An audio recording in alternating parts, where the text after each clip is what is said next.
مع القطر أنثى وذكر. اللهم نور قلوبنا بنور هدايتك كما نورت الأرض بنور شمسك أبدا أبدا برحمتك يا أرحم الراحمين يا أرحم الراحمين يا أرحم الراحمين يا أرحم الراحمين. قال المؤلف رحمه الله تعالى: ونفعنا الله بعلومه وعلومكم في الدارين آمين. فإن أصدق الحديث كتاب الله وسنة رسول الله صلى الله عليه وسلم وخير الهدى هدى محمد وشر الأمور محدثاتها وكل محدثة بدعة وكل بدعة ضلالة وكل ضلالة في النار. وبعد. Jadi alhamdulillah pada pagi ini kita dapat berkumpul. Pada mulanya tuan-tuan dan puan-puan Allah Taala, saya diminta untuk menyampaikan orang panggil muhadarah, dan satu ucapan dan satu ceramah tentang tafsir kalam Allah Taala. Dan tamu hadis saya minta maaf lah, moga bahasa ni kau di sana. Tak, moga orang sana tak bunyi cakap Kelantan. Tak. Jadi tuan-tuan dan puan-puan yang dirahmati Allah Taala, bila sebut tentang tafsir kalam Allah, hak kita duk baca tiap-tiap hari ni tuan-tuan, hak ni dipanggil Al-Quran. Dah. Hak ni yang kita panggil Al-Quran. Kita ni sebut Quran ni tiap-tiap hari. Jadi hak pada hari ni, pada pagi ni, dah cadangnya kita nak baca sedikit daripada huraian tafsir Al-Fatihah. Hak kita duk baca tiap-tiap pagi, tiap-tiap kali sembahyang, iaitulah surah yang dibaca oleh baginda Nabi sallallahu alaihi wasallam, kemudian dituruti oleh para sahabat, kemudian para ulama sampai kepada kita. Hak ni surah Al-Fatihah. Sebab itulah kalau kata kita ni baca Fatihah tak kena, hak ni dipanggil ummiyun. Ummi dalam kitab fiqh, dak huwallazi la yuhsinu harfan minal Fatihah. Hak mana huruf Fatihah, huruf di dalam surah Fatihah dia baca tak kena. Hak ni panggil ummi. Batulah kalau ummi tak boleh duduk depan jadi imam. Pasal apa? Pasal Fatihah dia bunyi kod lain. Bila Fatihah bunyi kod lain, makna kod lain. Baik, begitu juga itu daripada segi lafaz. Ada lagi satu istilahnya dipanggil makna, huraian. Sebab itulah iman seseorang itu bertambah apabila dia memahami ayat Quran. Wa idza tuliyat alaihim ayatuhu zadatuhum imana. Apabila dibacakan ayat Quran ke atas orang mukmin, nescaya hati mereka itu bertambah nisbah keimanan. Dak, yang ni yang kita nak hurai lagi. Baik, tuan-tuan dan puan-puan Allah Ta'ala, bila sebut tentang tafsir, tafsir ni dia lain daripada terjemah. Kita duk baca hari ni terjemah banyak. Terjemah dengan tafsir dua benda yang berbeza, tak sama. Dia benda lain-lain. Tak. Mana tu? Hak ni dipanggil, kalau mengaji ilmu mantiq dipanggil tabayun. Tabayun ni hak lain-lain. Dak, wa nisbatul alfadhil ma'ani khamsatu aqsamin bila nuqsani wa tu'un tashakukun taradufu al-istiraku aksuhu taradufu. Dak, dipanggil tabayun. Hak lain-lain, suku-suku. Terjemah ni apa? Terjemah ni naqlul lafzi. Dak, min ma'nan min lughatin ila lughatin ukhra. Makna apa? Terjemah ni ialah satu lafaz yang dialih bahasa. Alih bahasa. Sebab tu yang kita baca hari ni dia panggil yang Quran kita hak sebelah. Hak sebelah banyak ni Quran di tengah tepi hamish dia. Hak tepi dia tu, hak tu panggil terjemah. Terjemah ni makna pindah bahasa dari Arab kepada bahasa Melayu. Kemudian ditambah. Dan ada pun tafsir. Tafsir ialah huraian. Huraian bagi sesuatu kalimah dan perkataan. Hak ni dipanggil tafsir. Baik, tafsir ni banyak. Tafsir Jalalain, tafsir Mukhtasar, tafsir Mutawassit, tafsir Mutawal. Hak panjang-panjang. Hak Melayu kita pun ada pimpinan tafsir Ar-Rahman. Hak Melayu kita. Baik. Jadi tafsir ni tuan-tuan, bukan sebarang orang untuk mentafsir. Dua benda pula tuan-tuan, hak beza. Dua benda. Baik. Hak pertama ni dipanggil mentafsir. Satu benda. Hak kedua ni membaca tafsir. Dua benda yang lain-lain, tak ada kena-mengena. Dia suku sakat. Tuan-tuan, yang kita layak hari ni, saya dengan tuan-tuan, perempuan semua, tak. Yang layak dengan kita ni, dengan ilmu kita hak cetek, tak. Apa dia? Ialah membaca tafsir, tapi tak mampu mentafsir. Apa bezanya? Dah. Bezanya dah disebut oleh para ulama, ialah mentafsir ialah kita sendiri. Dengan ilmu yang kita ada, kita pun tafsir Quran. Mesti ada ilmu yang cukup kalau nak tafsir. Sebab itulah siapa yang tidak ada ilmu yang cukup, hukumnya ialah haram mentafsirkan Quran. Haram. Dengar, tafsir, dia mentafsirkan daripada diri dia. Yang ni kalau disebut dah oleh para ulama, di antaranya Al-Imam Al-Syeikh Zain Al-Makki dalam kitab dia Al-Qaul Munir, dipanggil at-tafsir bil-ra'i wal hawa. Tafsir dengan kehendak nafsu. Yang ni yang banyak berlaku pada hari ni. Makna kita bila baca Al-Quran, makna dia lagu ni, makna lagu ni. Kita tanya dia, ambil makna lagu ni. Hak ni hak saya faham tadi. Hak ni yang saya faham tadi. Oh, kata. Yang ni dipanggil tafsir dengan hawa nafsu, yang banyak hari ni orang salah faham. Disebabkan hanya membaca kepada zahir ayat Quran dan hadis. Ni tafsir terus. Sebab itulah disebut dalam kitab Athiyatur Rahman, satu hadis daripada baginda Nabi SAW, man fassara al-Qur'ana bi ra'ih falyatabawwa maq'adahu minan nar, atau kama qala. Siapa yang tafsir Quran dengan kehendak nafsu syahwat dia, dak, hak ni Nabi bagi jaminan ada satu tempat dalam api neraka. Jamin. Sebab tu tafsir ni tuan-tuan bidang luas. Kita ni tak mampu lagi nak tafsir Quran. Ilmu tak cukup. Ilmu apa kena ada, Ustaz? Banyak ilmu yang perlu ada. Disebut oleh para ulama, yang paling penting ialah ilmu bahasa. Ilmu bahasa ni ilmu tunggak sekali, hak atas sekali. Ilmu bahasa hak paling penting sekali. Bahasa apa? Bahasa Arab. Li'anna al-Quran nuzzila ala lughatil Arab. Quran itu bahasa Arab, kan? Imam Tabrani rahimahullah meriwayatkan tu hadis, ahibbul Arab li thalath. Kita ni kena cinta bahasa Arab. Li'anni Arabiyyun. Nabi kata aku ni orang Arab. Wal Qur'anu Arabiyyun. Quran yang diturunkan Arab. Wa kalamu ahli jannah fil jannati Arabiyyun. Hak kecek lah syurga, orang ahli syurga juga bercakap dalam bahasa. Kena ilmu apa? Ilmu bahasa. Ilmu bahasa tuan-tuan disebut sebagai ulumul lughati isna ashar. Bahasa hak 12 ilmu, nahwu, sorok, mantik, bayan, badiq, balagh, ada istiqaq, wadha', marang. Tambah lagi hak banyak lagi. Ada yang tambah lagi usul fiqh, ada lagi tambah makulat, ada tambah lagi dengan mantik.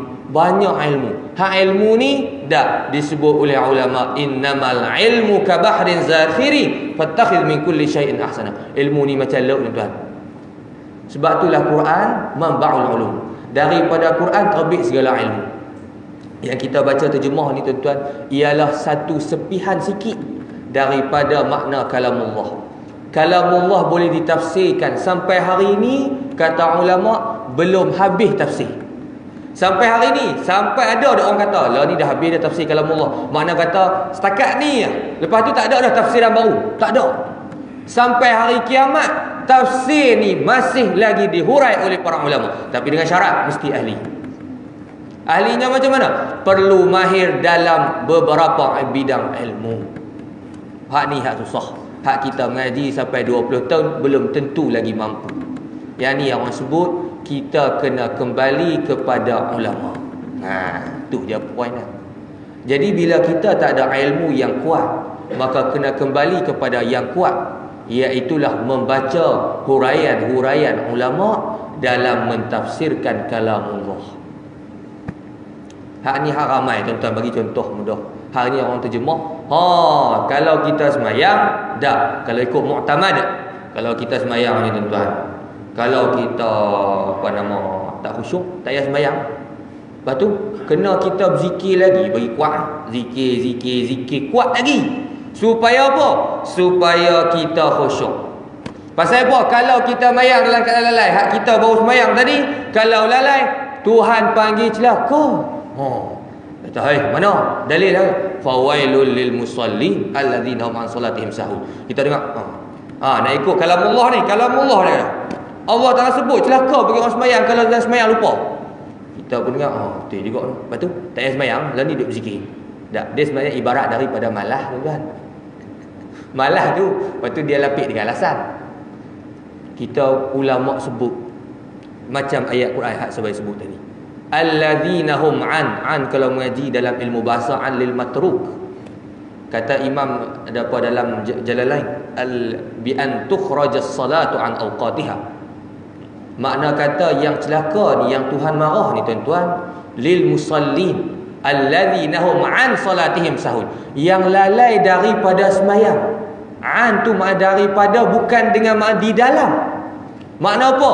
Mengeluarkan sembahyang daripada waktunya tanpa uzur syar'i. Oh betul. Lepas tu kalau kita hurai lagu ni, dah dia kata, jaga ni, nak ikut kalam ulama ke kalam Allah? Ajib. Kalam Allah yufassar bi kalamil ulama. Baik. Kembali kepada tajuk tuan-tuan, mentafsirkan surah Fatihah tak lain tak bukan, dia nak balik kepada huraian para ulama. Yang mana mereka bidang, yang mana mereka habis umur mereka duk pergi mengaji ilmu bahasa Arab, kemudian ilmu usul tafsir. Kita duk mendengar tafsir. Dia ada usul tafsir, makna satu kaedah dalam mentafsirkan Quran. Dia banyak tuan tafsir. Banyak kalau kita hurai daripada pagi subuh sampai maghrib tak habis. Dia ada tafsirun isyari, dia ada tafsirun fiqhi, dia ada tafsirun istinbati, tafsir min asbabin nuzul ila akhirih. Bila kita mai pada surah Fatihah yang kita duk baca tiap-tiap hari, kita duk sebut surah Fatihah. Fatihah ni kalau disebut di dalam kitab Taqiratus Sadidah, dia ada 27 nama. Nama dia banyak. Surah Fatihah. Di antara namanya lagi dipanggil surah Asy-Syifa. Di antaranya lagi surah Asy-Syifa, surah penyembuh. Di antaranya yang diriwayatkan oleh Imam Abu Bakar Syattab dalam kitab dia I'anatul Talibin. Dia sebut riwayat mana zikruh, dia sebut dalam kitab dia I'anah. Dia kata satu hari sahabat dengan ramai-ramai ni tuan-tuan.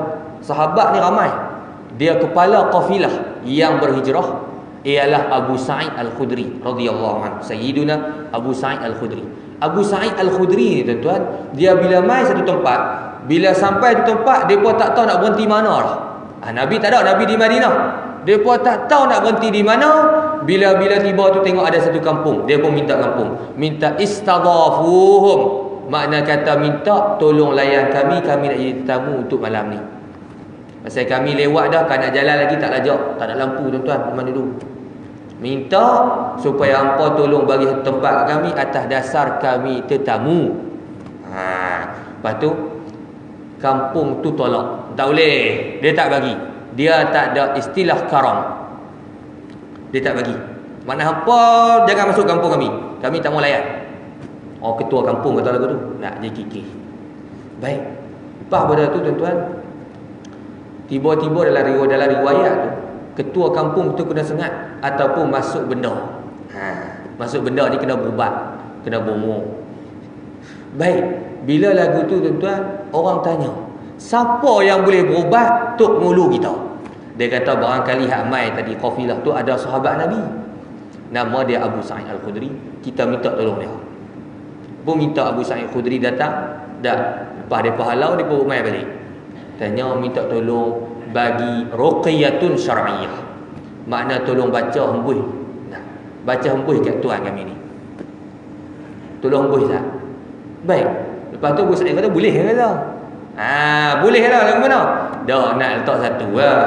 Dak kalau aku buat apa kena tolong kami pula? Bagi kami tempat tidur. Hak ni disebut sebagai babul ijarah. Dak. Baik. Kemudian dia kata tak apa. Akhirnya tuan-tuan Abu Sa'id Al-Khudri ni hembuih kat dia. Dak, dalam riwayat dia baca kat ayat. Dekat ayat tuan-tuan dia baca. Dia baca surah Fatihah. lega terus. Lega. Kalau kita tuan-tuan, sebab tu kita kata surah apa-apa ayat Quran Tuhan sebut wa nunazzilu minal qur'ani ma huwa syifaa'un wa rahmatul lil mu'minin. Hak ayat Quran ni dia punya penyembuh. Abu Sa'id Khudri buktikan saja surah Fatihah lega terus tuan. Lepas tu kita lah ni jana lah ni ustaz. Orang duk ruqyah ni baca sampai setengah jam. Tak serupa tuan-tuan. Hak kita hak kelas bawah-bawah. Hak Abu Sa'id Al-Khudri ni kelas atas-atas. Dak kalau kelas atas tuan-tuan baca sat ya. Baca 2-3 ayat lega dah. Hak kita ni sampai setengah jam. Jadi kita ni hak bawah. Hak tu kata surah Fatihah. Hak kita duk baca ni tuan-tuan, manfaat dia, faedah dia memang besar. Sebab tu tuan-tuan, baca surah Fatihah ni banyak kaifiat, banyak cara, dan juga disebut sebagai satu wirid, sebagai satu bacaan. Tuan-tuan, Al-Fatihah ni kalau kita bahas, Fatihah ni makna pembuka. Makna pembuka. Makna apa pembuka? Sebab itulah disebut Fatihah ay Fatihatul Kitab. Makna kata ayat Quran dibuka dengan surah Fatihah. Kadang-kadang orang tanya kita, nak tanya sikit. Apa dia? Dia kata bukan ayat Quran pertama Iqra. Dia kata ayat pertama sekali yang Tuhan buat turun. Bak, kalau kita kata kitab Jawi ada, kitab Arab ada sebut, dan kitab Badrul Tamam Syekh Wan Ahmad, dia kata awal yang turun surah Iqra. Iqra bismi rabbikal ladzi khalaq sampai 'allamal insana ma lam ya'lam. Lepas tu awak tak letak depan, tu letak surah Fatihah kenapa? Kita tanya. Yang tu dipanggil min haitsul inzal. Makna apa tuan-tuan? Yang tu ialah segi penurunan Al-Quran.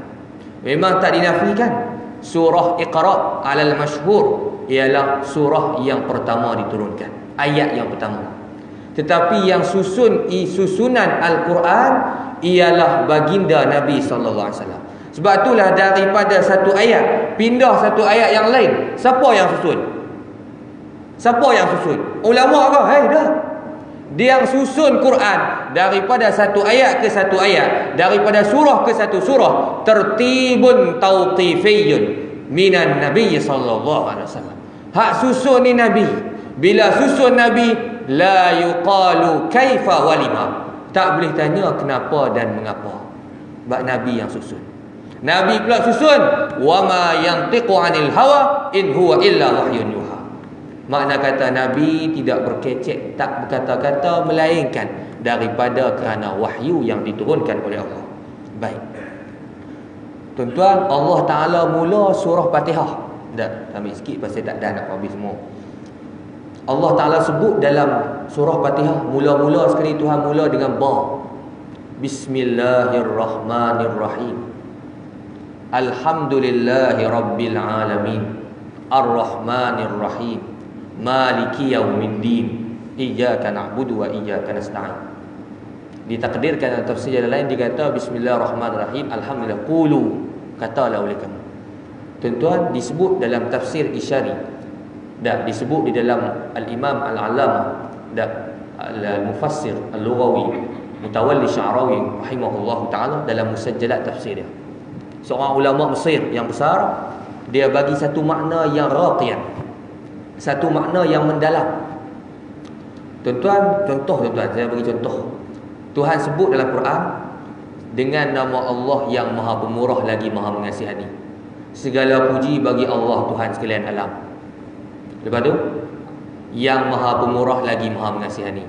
Lepas tu, yang menguasai hari pembalasan. Lepas tu, akan dikau kami sembah. Akan dikau kami mengabdikan diri, dan akan dikau kami minta tolong. Makna raqiyan, satu makna yang sangat mendalam.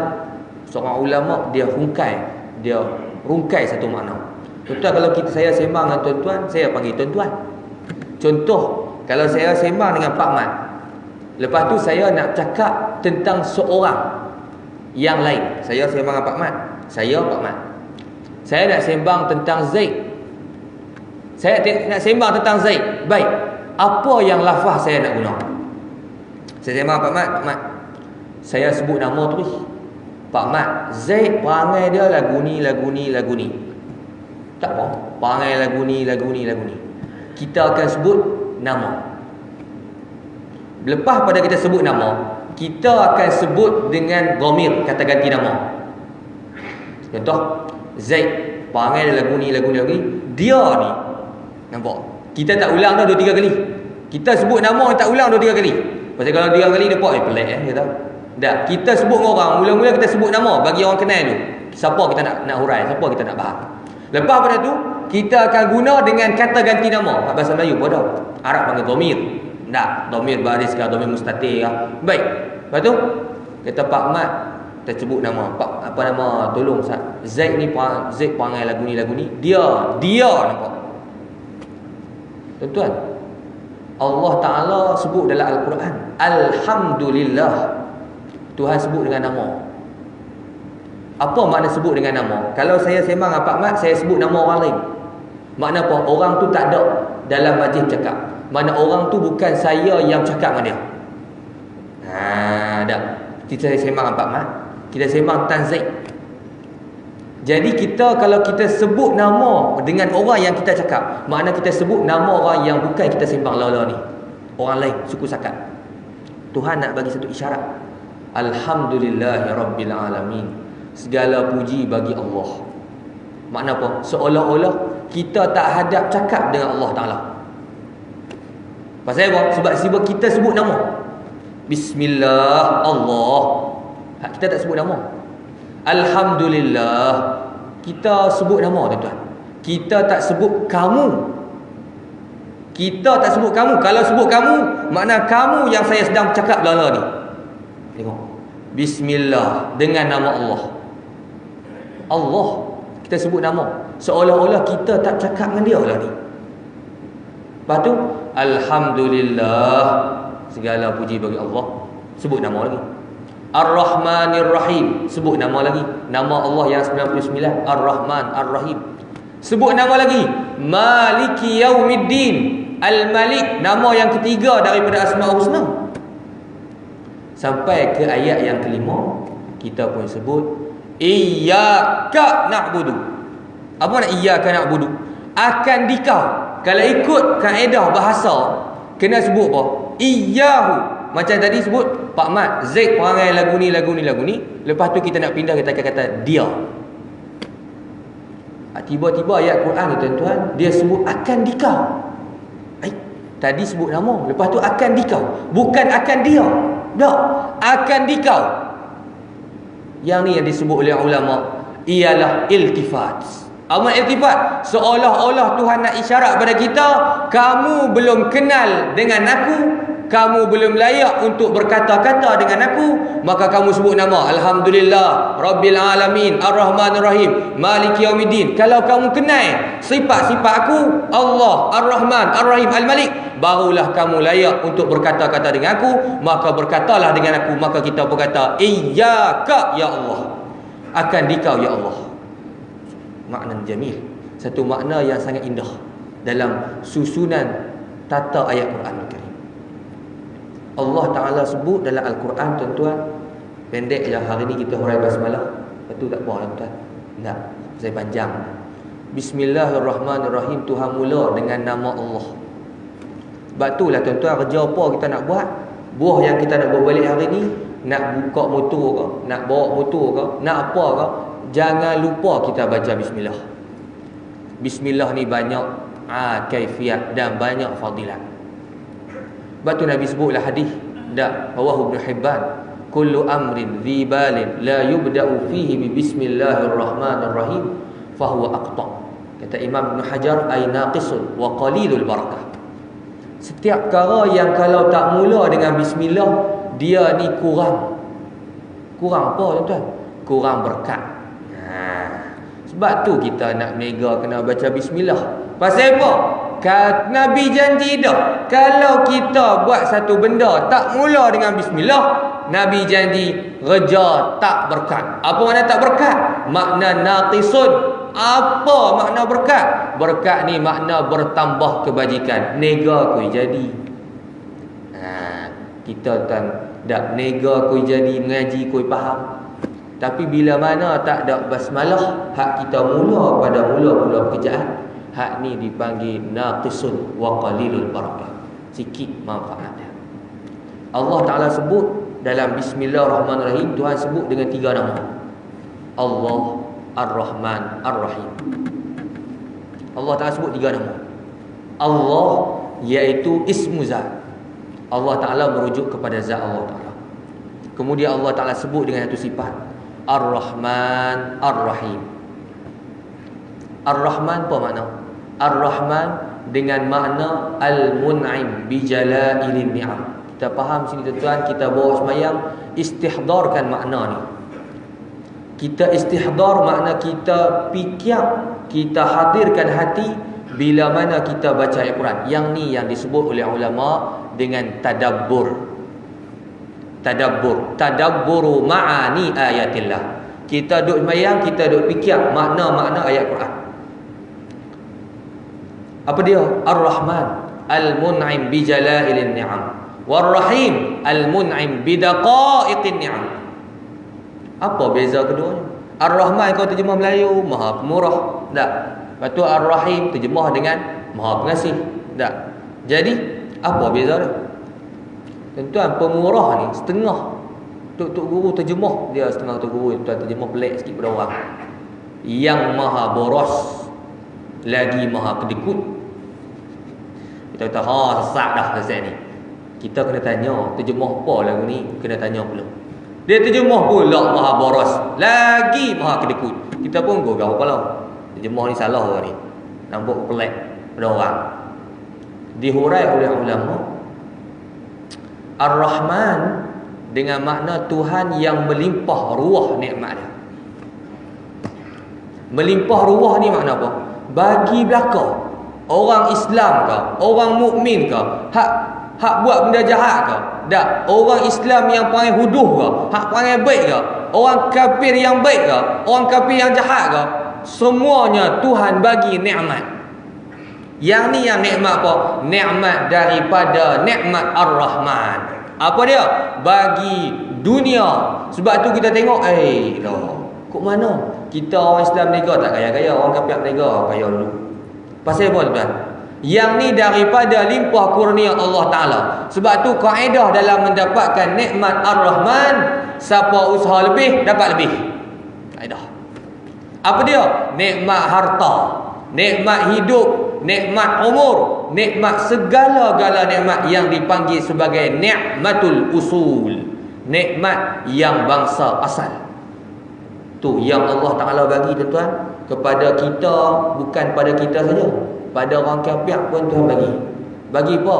Nikmat hidup, nikmat umur. Kereta pun tuan, kereta kadang-kadang orang kafir lebih lagi pada kita. Pasal apa? Pasal ini nikmat limpahan Ar-Rahman. Nikmat Ar-Rahman. Baik, pada satu kalimah disebut sebagai Ar-Rahim. Sebab tu kita sebut tadi, hak terjemah dengan boros tu nak makna apa ni? Cuma penggunaan lafaz agak kurang sesuai.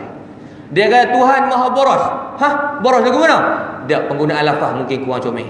Tapi makna dia sah, iaitu apa? Bagi tak kira siapa. Bagi belaka. Hak Islam ke, hak kafir ke, hak jin ke, hak siapa dia bagi belaka. Tapi bila mai dekat Rahim, Tuhan sebut apa Rahim? Rahim dengan makna bidaqaiqin ni'am, satu nikmat yang halus-halus, yang seni-seni. Apa makna halus? Halus ni tuan-tuan, makna kata bukan semua orang dapat. Tak semua. Apa dia tu? Hak ni yang diberi kepada orang Islam. Ni Rahim ni. Yang ni dipanggil Rahim minar rahmah, daripada rahmat. Apa makna rahmat? Rahmat ni tuan-tuan, satu kasih sayang daripada Allah Ta'ala. Bila Tuhan bagi kat kita dengan nikmat Ar-Rahim, makna Tuhan bagi dengan kasih sayang. Apa dia tu tuan-tuan? Iaitulah nikmat di antaranya syurga. Lepas tu bidadari. Lepas tu banyak lagi. Hak tu hak akhirat, hak dunia. Dunia juga setengah ulama sebut ada. Apa dia? Tadi kita sebut nikmat Ar-Rahman, semua dapat. Umur, semua dapat.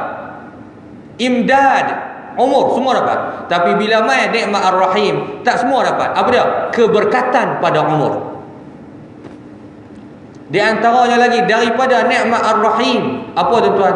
Orang kafir pun dia tidur juga. Hak tidur ni, yang kita kata tidur ni, pagi petang malam yang kita duk buat.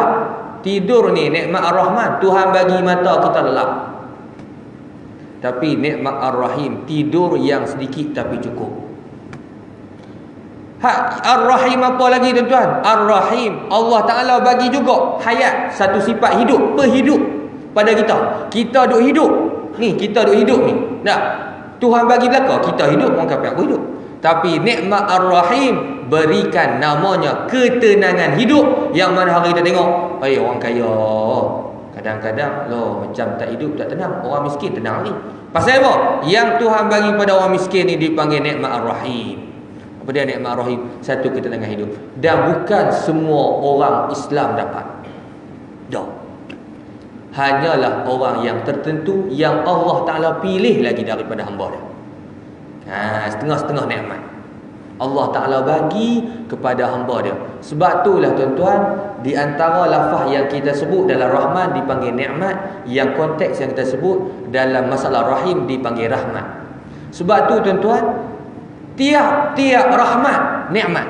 Allah Ta'ala bagi kat kita keberkatan umur, Allah Ta'ala bagi kat kita keberkatan rezeki, bagi belaka.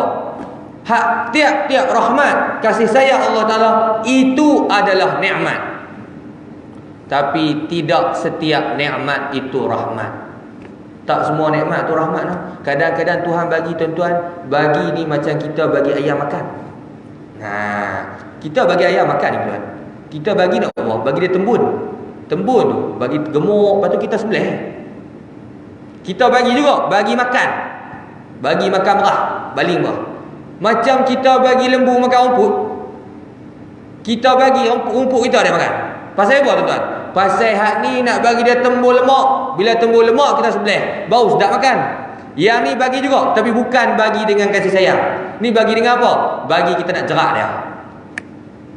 Hak ni yang disebut sebagai istidraj. Ada yang Allah Ta'ala bagi nikmat, tapi nikmat bukan untuk Tuhan kata Tuhan sayang, tapi Tuhan nak uji, dan Tuhan nak bawa masuk kita dalam satu lubang dipanggil lubang ujian. Ada. Daripada dulu sampai sekarang semua ada. Fir'aun tuan-tuan, hak yang sebut dalam Quran, Fir'aun orang yang dapat nikmat tak pernah sakit sampai mati. Sampai kata jumpa dengan Nabi Musa, tak pernah sakit. Dalam riwayat sesemua dengan bersin pun tak pernah. Bersin tanda orang sakit. Bila bersin 3 kali, kan dan ke atas, orang sakit, orang sesemua. Masuk habuk. Hak Fir'aun tuan-tuan, tak pernah sakit. Tapi apa yang dia guna dengan kesihatan yang Tuhan bagi? Tuhan masuk dia dalam lubang ujian pada Allah Ta'ala. Maka dia gagal dalam ujian, maka dia menjadi kafir kepada Allah Ta'ala. Banyak Allah Ta'ala, hatta tuan-tuan, yang saya nak bawa mafhum hari ni, hatta ibadat kita pun sama juga. Ibadat kita sembahyang, nikmat dari Allah Ta'ala. Allah Ta'ala bagilah aku nikmat sembahyang. Tapi tuan-tuan jaga, kalau kata sembahyang kita ada riak, ada sum'ah, hak tu tak masuklah dalam rahmat. Masuk. Pasal apa? Sebab tu tuan-tuan, cerita dalam kitab Jawharul Mawhub, cerita tentang ibadat seorang wali Allah Ta'ala, Bal'am ibnu Ba'ura. Bal'am ni tuan-tuan, dia ibadat pagi, petang, malam. Katanya tukar kisahnya bersusah. Beribadat pagi, petang, malam. Sampai kata, riwayat kata dia punya wali kalau tengok langit, dia nampak hak atas 7 tala langit, hak bawah 7 tala bumi. Nampak kat atas kat bawah. Orang panggil waliyun min ahlil kashfi. Tengok tangan kita tuan, ni ada maksiat ni kata ni. Tapi tuan-tuan, hak ibadat Tuhan bagi, Tuhan ujilah kali. Dengan ibadat yang banyak ni, aku nak uji. Tuan-tuan, dia kena uji dengan Allah Ta'ala. Kemudian dengan ibadat dia semua lus. Habis gimana? Dia menjadi kafir kepada Allah Ta'ala. Pasal apa tuan-tuan? Tertipu dengan amalan sendiri. Hak ni amalan kita, ibadat kita. Jadi apa yang kita kena bawa? kita kena menjadi orang mutaraqibun. Apa makna mutaraqibun? Satu kepahaman, kita kena berjaga-jaga. Berjaga-jaga makna apa SOP? Bukan. Makna berjaga-jaga, kita kena tilik kepada diri kita sendiri dengan tilikan orang yang lemah. Lepas tu tilik pada orang lain tilik lemah. Tu lah tilik lemah. Nampak diri kita tak ada apa-apa. Jangan kau tahu, setengah orang kata dia takabur, tuan-tuan. Takabur apa? Aku ada harta. Kadang-kadang kita tak ada sikap ni. Takabur dengan harta. Tapi ada satu sikap lagi. Sikap satu lagi. Takabur dengan amalan yang dipanggil sum'ah ataupun riya. Makna apa? Aku main masjid, orang lain tak main. Hak ni yang disebut an-nadharu ilal a'mal. Tengok kepada amalan sendiri. Min alamatil i'timadi 'ala al-'amal nuqsanur raja' 'inda wujudi zalal. Kita duk tengok amalan kita sendiri. Dah tu kena tengok semuanya daripada Allah, daripada nikmat Ar-Rahman Ar-Rahim. Lepas tu kita kata semuanya daripada Allah. Hak kita duk semayang pagi petang malam daripada kurniaan Allah Taala, maka kita tak boleh takabur dengan orang. Tengok orang, aku main semayang masjid, tak main, bila nak main? Kalau kita pandang nasihat apa? Kita pandang wujud pada diri kita. Yang ni yang takut disebut sebagai yang kita bagi makan umpan kepada binatang ayam, maka terjerak dengan tuan-tuan. Jadi kemudian kata Allah Ta'ala, bila sebut Ar-Rahman Ar-Rahim, Allah Ta'ala sebut, bila hampa kenal aku ni Allah, aku ni Rahman, aku ni Rahim, aku yang duk bagi hampa nikmat, aku ni Allah Ta'ala yang duk bagi hampa nikmat, maka hendaklah kita bersyukur. Sebab tu Tuhan lepas tu, Alhamdulillah, segala puji bagi Allah. Maka Allah Ta'ala mula, tuan-tuan, satu pekerjaan suruh mula dengan Bismillah. Habis satu pekerjaan, dia kena baca Alhamdulillah. Yang mana tak boleh nak hurai sekarang pasal banyak lagi. Dan kemudian ila akhiri. Allah Subhanahu wa ta'ala a'la wa a'lam. Dan saya buka soalan kalau tuan-tuan ada tanya soalan. Tak ada soalan. Kita buka soalan, kalau kita mengajar, kita tanya soalan. Hak kita berjawab, jawab. Tak boleh kita tutup soalan. Allah Subhanahu wa ta'ala. A'udzubillahi minasyaitonir rajim. Bismillahirrahmanirrahim. Alhamdulillahi rabbil alamin. Wa sallallahu wa sallam ala nabiyyil amin wa ala alihi wa sahbihi ajma'in. Allahumma anfa'na bima 'allamtana wa 'allimna bima yanfa'una, rabbi faqihna wa faqih ahlana wa qarabati lana fi dinina wa al-qutina wa dhakara sallallahu alaihi wasallam Muhammad wa ala alihi wasallam. Alhamdulillahi rabbil alamin.